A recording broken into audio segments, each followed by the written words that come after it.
Il y a quelque temps, je vous avais parlé d'un nouveau projet crypto avec une architecture et une technologie toutes deux révolutionnaires qui s'appelle Anoma. Et coïncidence amusante, juste après celle d'Anoma, j'ai publié une vidéo sur Cosmos, un réseau beaucoup plus ancien mais qui était également révolutionnaire lorsqu'il est arrivé en 2016. Pour faire comprendre à quel point on est révolutionnaire, il faut souvent comparer le nouvel arrivant à ceux qui sont déjà présents. Pour cette raison, vous l'avez vu dans ma vidéo sur Cosmos, les créateurs de cette chaîne avaient décidé d'en vanter les mérites en mettant l'accent sur l'architecture de Bitcoin, Ethereum et Cosmos et en parlant de la couche d'application, etc. Mais ça n'est pas la seule manière de voir les choses et d'analyser les différences. Et il s'avère que tout récemment, l'équipe Heliax a souhaité faire quelque chose de similaire à ce que les créateurs de Cosmos avaient fait, afin de présenter Anoma d'une manière un peu plus compréhensible, mais qui explique quand même à quel point leur projet change les choses. Je vais donc en profiter pour compléter un peu ma présentation d'Anoma en l'observant sous ce nouvel angle qu'ils ont choisi, celui des fonctionnalités offertes par chaque génération de protocole. De cette manière, ceux pour qui la vidéo précédente était trop compliquée pourront peut-être y voir un peu plus clair. Les fonctionnalités donc, c'est un peu moins terre à terre que l'architecture, mais cette différence d'altitude, si on peut dire ainsi, démontre qu'une évolution dans ce domaine est finalement encore plus importante que celle qu'il y a eu avec Cosmos. Quand on regarde Bitcoin sous cet angle, la fonctionnalité qui est offerte avec, on peut dire que c'est un mécanisme de règlement scriptable, ou Scriptable Settlement en anglais. C'est-à-dire que sur ce réseau, on ne peut programmer la monnaie qu'avec l'aide d'un langage de programmation extrêmement simple qu'on qualifie donc de script contrairement au langage de programmation à part entière tel que Solidity. Avec le script Bitcoin, très peu de fonctionnalités sont offertes à part le paiement le plus basique qui soit. On ne peut pas vraiment faire autre chose sur le réseau Bitcoin et ses semblables. Ou en tout cas, c'est extrêmement difficile parce que ces réseaux ne sont pas conçus pour faciliter ce genre de choses. Bien sûr, il y a eu des tentatives de repousser les limites du script Bitcoin avec des choses comme les pièces colorées, les colored coins, qui permettaient de faire quelque chose qui ressemblait à des jetons ERC20, mais c'était assez peu pratique et ça n'était compatible qu'avec les nœuds Bitcoin qui avaient choisi d'intégrer cette fonctionnalité. Les pièces colorées ne se sont jamais démocratisées et elles ont bien vite été remplacées par les jetons. Fongibles et non fongibles, les jetons sont apparus grâce à ce qu'on peut qualifier de deuxième génération crypto en matière de fonctionnalité, celle des crypto-monnaies disposant d'une fonctionnalité de règlement programmable, ou Programmable Settlement. La première de ces crypto-monnaies était bien sûr Ethereum, qui comme vous le savez a séparé la couche d'application du reste du protocole et en a fait une machine virtuelle. Ceci lui a permis d'offrir quelque chose de mieux à ses utilisateurs. Au lieu d'un script, il dispose d'un langage de programmation Turing complet. C'est-à-dire en quelque sorte un langage de programmation qui permet de faire à peu près n'importe quoi. Ce n'est pas tout à fait vrai et il y a quelques limites théoriques et pratiques, mais c'est un peu long à expliquer et ça ne vous intéressera pas forcément si vous n'aimez pas les maths. Donc retenons simplement qu'une crypto-monnaie avec une fonction de règlement programmable, c'est une crypto-monnaie qui donne à ses utilisateurs le pouvoir de faire véritablement ce qu'ils veulent avec leur argent et de créer des programmes infiniment plus variés qu'avec un simple script. Mais il ne faut pas trop s'emballer non plus. Un langage Turing complet, ce n'est pas suffisant pour qu'un être humain soit satisfait. Pour que la crypto-monnaie réponde aux besoins d'un utilisateur lambda, il faut qu'elle soit conçue de sorte à ce qu'un certain nombre de choses soient possibles. Et notamment, les choses qui sont possibles avec les systèmes existants dans le monde des monnaies fiat. Ce que l'on peut dire dans tous les cas, c'est qu'avec ce système apporté par Ethereum, nous avions au moins des monnaies véritablement programmables, contrairement au Bitcoin qui était seulement scriptable. C'était donc un énorme pas en avant. Et après la naissance d'Ethereum, les cryptos ont continué d'évoluer et de faire d'autres petits pas en avant. Mais les évolutions qui ont été apportées par les suivants étaient d'une certaine manière de moindre importance. Qu'il s'agisse de Cosmos, Avalanche, Polkadot ou tout autre projet du genre, ils se sont tous contentés de reproduire le modèle d'argent programmable introduit par Ethereum, en apportant uniquement des nouveautés au niveau du consensus, de l'interopérabilité, des langages utilisés, etc. C'est bien beau toutes ces innovations, mais malgré leur nombre, elles n'ont fait qu'améliorer le système de règlement programmable sans pour autant changer sa nature en profondeur. Bien sûr, ces chaînes-là sont beaucoup plus rapides, elles coûtent moins cher, etc. et ce sont des choses qui nous font très plaisir quand on était habitué aux lenteurs d'Ethereum. Mais qu'il s'agisse d'Ethereum ou de l'un de ses successeurs, le concept est le même. Le protocole est créé pour être fonctionnel, mais il ne contient que le minimum pour être fonctionnel. Et tout ce qui va au-delà du fonctionnel, ce sont les créateurs d'applications qui doivent le mettre en place. Or, même si c'est un système qui convient très bien aux machines et aux passionnés de crypto, ça n'est pas suffisant pour les utilisateurs lambda qui sont déjà habitués au système basé sur la monnaie fiat. Les gens ne sont pas intéressés par un réseau bêtement fonctionnel, ils veulent un réseau qui leur permet de faire tout ce qu'il est possible de faire avec la monnaie fiat et qui est tout aussi facile à utiliser. Donc pour que la crypto puisse véritablement faire un nouveau pas en avant, il faut que l'on ajoute certaines fonctionnalités au système de règlement programmable pour que l'ensemble final corresponde à ce que le grand public recherche. Ces fonctionnalités ne doivent pas être spécifiques à un unique cas d'usage et elles doivent être suffisamment importantes pour justifier une intégration directe au protocole plutôt que l'utilisation d'une application dédiée. Quand on garde ces critères à l'esprit, on obtient vite 4 éléments importants. La découverte automatisée des contreparties, la personnalisation des requêtes formulées par les utilisateurs, la protection de la vie privée et l'échange d'actifs interchaînes. Ce sont des choses qui ne sont pas forcément évidentes quand on fait la liste comme ça, donc je vais vous expliquer pourquoi toutes ces fonctionnalités sont importantes. Premièrement, en ce qui concerne l'achat et la vente d'actifs, qui représentent pour l'instant la vaste majorité des cas d'usage, les cryptos modernes reposent uniquement sur des applications décentralisées. Et ça a beaucoup d'inconvénients quand on le compare à ce qu'on peut faire avec des systèmes basés sur la monnaie fiat. Avec nos bons vieux euros, si on veut vendre quelque chose et qu'on n'est pas pressé, le procédé est assez simple. On va sur un site comme Le Bon Coin où on participe à un vide-grenier par exemple, on choisit un prix et on attend qu'un acquéreur se présente. Bien sûr, il est possible de choisir des modalités de vente particulières si on le souhaite. Dans la crypto, sur une plateforme d'échange décentralisée, rien de tout ça n'est possible. Non seulement l'acquéreur ne va pas venir tout seul, mais en plus vous êtes obligé de respecter le cadre qui a été fixé par les créateurs de l'application. S'il y a une fonctionnalité qui manque, les utilisateurs ne peuvent rien y faire, il faut chercher une autre application. Et ce qui est le plus dérangeant dans ce contexte, c'est que vous ne pouvez conclure la vente que si l'acquéreur utilise la même plateforme que vous. Ceci parce que les chaînes existantes ne disposent pas de mécanisme universel de recherche des contreparties, c'est-à-dire la recherche d'acheteurs et de vendeurs dont les désirs correspondent. Ce travail est effectué par chaque plateforme de manière totalement indépendante et déconnectée des autres plateformes d'échange sur le même réseau. En soi, ça n'est pas vraiment dramatique. Après tout, ça marche quand même plutôt bien pour l'instant, pas vrai ? Oui, mais en fait, pas vraiment. Lorsque quelqu'un est obligé d'utiliser une application spécifique pour trouver un acquéreur, le champ des possibles est réduit, puisque parmi tous les acquéreurs potentiels qui existent, seuls ceux qui sont utilisateurs de la même application pourront être mis en relation avec le vendeur. Il pourrait très bien y avoir d'autres acquéreurs intéressés qui n'utilisent pas la même application et qui ne pourront jamais être mis en relation avec le vendeur. Le vendeur n'aura donc pas forcément les meilleures conditions pour vendre, juste parce qu'il n'a pas eu la chance de trouver un acquéreur offrant un meilleur prix qui était ailleurs. Parfois, il ne trouve même aucun acquéreur qui lui correspond et il renonce à vendre alors qu'il y a des acquéreurs mais qui ne sont juste pas sur la même application. Donc, le volume d'échange est beaucoup moins important qu'il pourrait l'être. Il y a énormément de gâchis à cause de ce manque de fonctionnalités sur les chaînes traditionnelles. Et ça, c'est un premier problème qui sera en principe résolu par Anoma avec le système des intentions, des prédicats de validité et des solvers qui génèrent des transactions faites sur mesure pour satisfaire les utilisateurs. Mais je ne vais pas réexpliquer comment tout ça fonctionne en détail puisque la première vidéo Anoma en parle déjà. Il faut juste garder à l'esprit que cette fonction de recherche de contrepartie et de fourniture de solutions est plus importante qu'elle n'y paraît. Et puisqu'on parle des intentions et prédicats de validité, il faut aussi rappeler qu'ils ne font pas que résoudre le problème de la découverte des contreparties. Les chaînes traditionnelles ont un autre problème majeur qui est le manque de personnalisation des requêtes. Comme tous les systèmes complexes existants sont basés uniquement sur des applications, il n'est pas possible en pratique de publier une transaction qui représente plus qu'une simple interaction directe avec une application. Nous sommes dans cette situation parce qu'il n'y a pas de norme universelle d'écriture des transactions, pas de nomenclature que toutes les applications d'une même catégorie soient capables d'interpréter. Chaque application est conçue avec ses propres règles. De ce fait, on ne peut pas facilement créer une transaction qui concerne deux applications différentes à la fois, et encore moins avec des exigences spécifiques.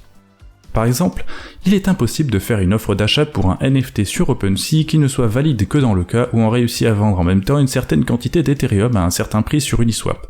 Bon, quand je dis que c'est impossible, c'est pas tout à fait vrai. Théoriquement, c'est possible si quelqu'un crée une application qui est conçue pour faire ça, mais pour s'en servir, il faudra probablement transférer les fonds sur un portefeuille tiers créé par l'application et risquer un piratage et une perte des fonds si l'application est mal faite. En théorie, c'est pas idéal, et en pratique, cette application n'existe pas. Et pourtant, tout le monde peut avoir besoin de ce genre de fonction un jour ou l'autre. Donc, pour avoir un réseau qui satisfait les exigences du grand public dans toutes les situations, il faut qu'il y ait un système de personnalisation des requêtes, qui permettra de faire des choses plus complexes que des transactions portant sur une seule application et suivant à la lettre les règles qu'elle a définies. Dans le cas d'Anoma, c'est encore une fois le système des intentions et des prédicats de validité qui répond à ce besoin. Pour reprendre mon exemple précédent, un utilisateur pourrait tout à fait publier une intention exprimant son souhait d'acheter un NFT seulement s'il est possible également de vendre son Ethereum sur Uniswap, et dès que ça deviendra réalisable, il y aura un solver qui publiera une transaction dans laquelle ces deux conditions seront remplies. Maintenant, passons à la troisième fonction manquante sur les chaînes modernes, la protection de la vie privée.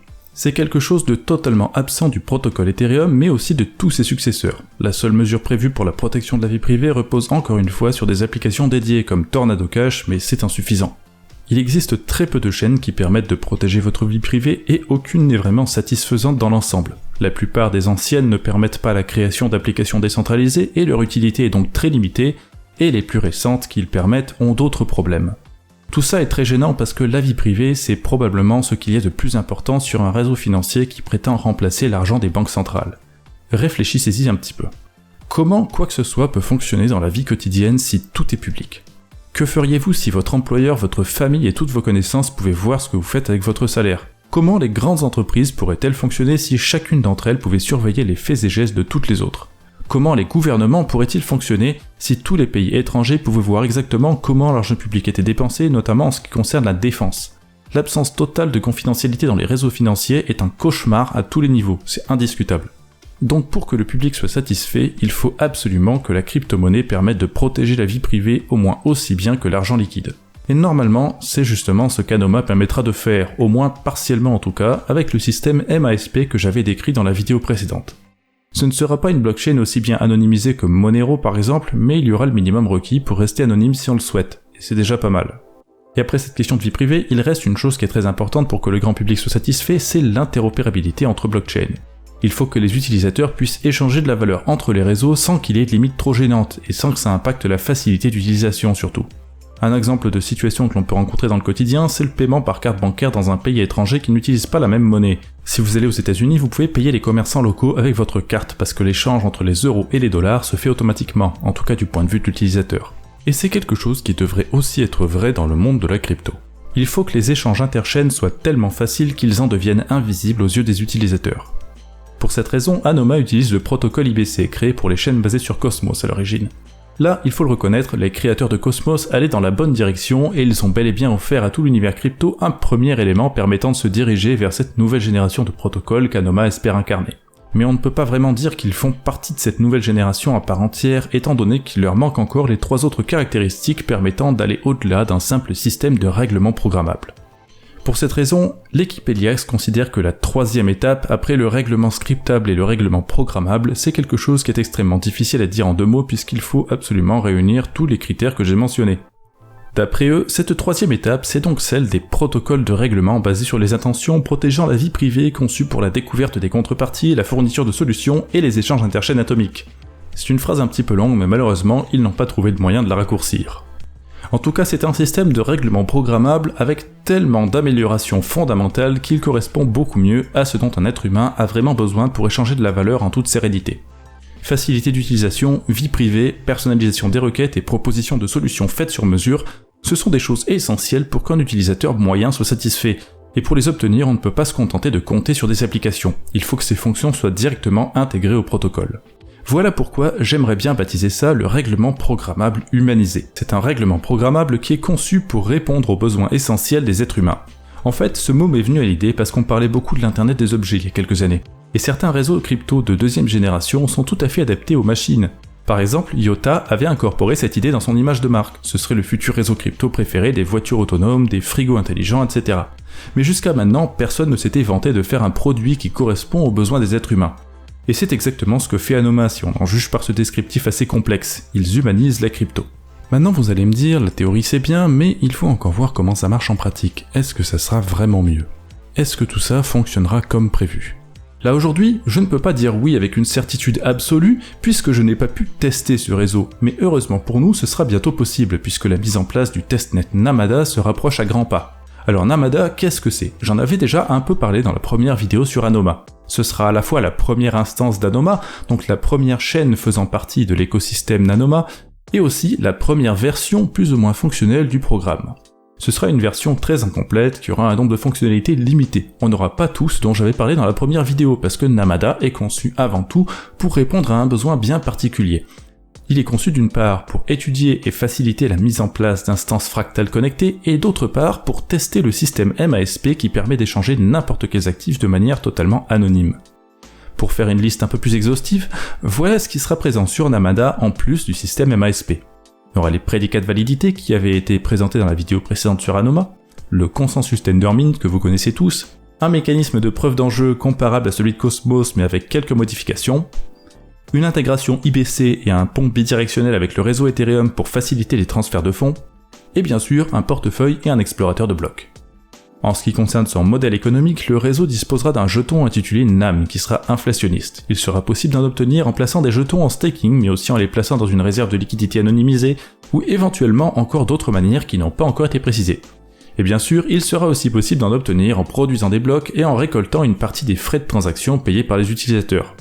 Alors vous vous demandez peut-être qui aurait envie de conserver ne serait-ce qu'un seul jeton NAM, pourquoi ne pas tout vendre dès que possible puisque c'est un réseau de test. Mais sachez qu'à long terme, Namada continuera probablement d'exister et deviendrait dans ce cas une chaîne quasiment exclusivement dédiée aux échanges privés. Elle aurait un rôle similaire à celui d'Osmosis dans l'écosystème Cosmos, ce serait une plateforme d'échange géante. Il pourrait donc être intéressant d'essayer Namada dès que le réseau sera mis en place et aussi de conserver les jetons obtenus un peu plus longtemps. Bien sûr, il reste la question de quand il sera mis en place, et ça normalement c'est pour très bientôt. À l'heure où je fais cette vidéo, il n'y a pas de date fixée et annoncée, mais elle le sera très prochainement. Ce qui est intéressant, c'est que nous aurons tous la possibilité de participer à la cérémonie de création du réseau, baptisée Trusted Setup en anglais.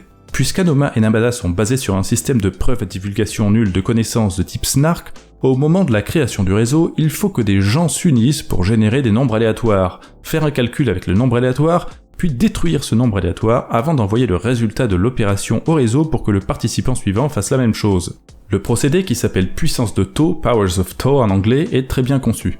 D'abord parce qu'un nombre quasiment illimité de participants est possible, et ensuite parce qu'il suffit d'un seul participant qui a bien fait les choses pour que le résultat obtenu soit valide. C'est quelque chose qui sera relativement facile à accomplir, et si vous souhaitez essayer Namada ou Anoma un de ces jours, il n'y a rien de mieux à faire que de participer à cette cérémonie pour s'assurer personnellement que le réseau soit construit sur des bases solides. Donc ce que je vous propose, c'est d'aller faire un tour sur le site namada.net, de cliquer sur le bouton approprié, et de donner votre adresse mail. Pour pouvoir y participer, il n'y aura pas besoin de grand chose à part de la bonne volonté, l'aide de la communauté que vous trouverez sur le canal Telegram français, et un ordinateur avec un processeur milieu de gamme moderne. Et lorsque la cérémonie sera terminée, si vous avez participé et que vous acceptez de suivre une procédure KYC, vous aurez le droit à des récompenses sous la forme de jetons NAM a priori. Donc ça n'est pas sans intérêt de faire tout ça, même si vous n'êtes pas encore le plus grand fan du projet. J'espère donc vous revoir très prochainement dans la liste des participants à la cérémonie de création du réseau Namada. Et si cette vidéo ne vous a pas suffi, sachez qu'il y aura aussi 3 articles qui vous attendront bientôt sur le site du Journal du Coin et qui expliqueront un peu mieux comment fonctionnent certains des systèmes innovants que l'on trouvera sur les réseaux Anoma dans le futur. Les liens seront dans la description pour ceux que ça intéresse. Maintenant, il ne me reste plus qu'à me préparer pour la cérémonie de création du réseau, alors je vous quitte et on se dit à bientôt pour une prochaine vidéo sur la chaîne YouTube du Journal du Coin.